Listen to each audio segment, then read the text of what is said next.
তার জন্য bread crumb বাড়িতেই বানিয়ে নিয়েছিলাম। ব্রেডের সাদা অংশগুলোকে ভালো করে ক্রাম্বল করে নিয়ে একটু ড্রাই রোস্ট করে নিলেই ব্রেড ক্রাম্ব তৈরি হয়ে যায়। আর এই ব্রেড ক্রাম্বটা তোমরা 1 মাস স্টোর করেও রাখতে পারো।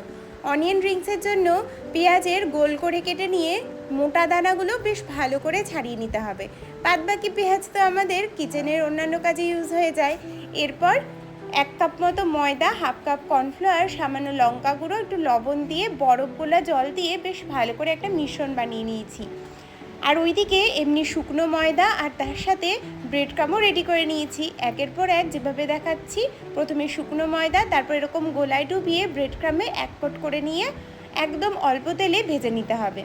খুব বেশি তেলও এর জন্য দরকার হয় না, তবে ভাজার সময় তেলের টেম্পারেচারটা লো টু মিডিয়াম রাখবে। প্রথমে যদি হাই ফ্লেমে ভাজো তাহলে কিন্তু ভেতর থেকে পেঁয়াজটা ভাজা হবে না। এইভাবে অনিয়ন রিংস বানিয়ে দিতে পারো। বাচ্চাদের ছোটোখাটো টিফিনের জন্য কিন্তু